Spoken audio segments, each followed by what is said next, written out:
Tonight, News 3 Now's Call for Action team is taking action against an insurance company overcharging at least one woman due to a system error. She tried for months to get someone to fix her issues, and when she couldn't, we stepped in. Catherine Merck met the customer in Verona to see what happened.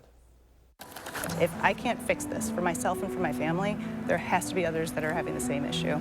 I spoke to Meredith Christensen nearly 4 months into her back and forth battle over insurance payments. This came after Dean Health merged with Medica back in January. I realized that our accounts weren't totaling and that our out-of-payment, pharmacy expenses weren't being added into our out-of-pocket costs. She pays for her insurance this way because she's self-employed. The price tag that came with the merger was way more than most people would be comfortable with. Out-of-pocket expenses have been $15,000. We have spent that much in health insurance just out of pocket with a $9,000 maximum.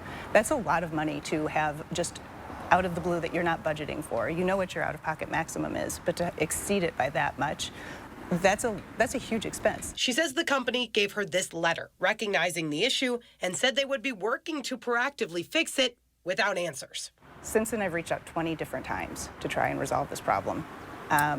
And it is still not resolved. When nothing seemed to work, she turned to our Call for Action team. If this is an issue that's impacting me, it's an issue that's impacting other people. I got this statement from Medica. A spokesperson told me they identified an issue earlier this year that impacted the accuracy of the information online for copays and deductibles. When I asked how many people were impacted and wanted an exact number, they told me it was less than 1,000 customers. They apologized for the issue and said they're still processing claims. And when the insurance company knows that they have a system error, their responsibility is to take care of that in a way that doesn't impact negatively the small fish in this pond here. And that's what they're doing.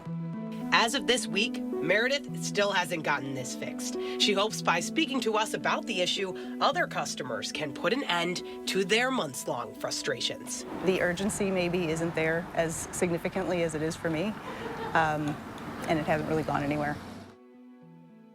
The spokesperson with Medica said if members have questions, they can reach out to their customer care center by calling the number on their member ID card.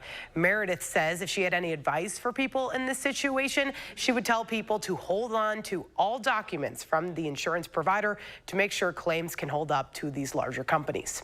Moving forward with this call for action, I'm Catherine Merck, News 3 Now. We'll have stories all week, Call for Action stories leading up to News 3 Now's Call for Action telethon on Thursday. Our volunteers will be on standby to take your calls and get your stories out there. Make sure to tune in Thursday to watch it all happen. It'll be from 4 p.m. to 6:30.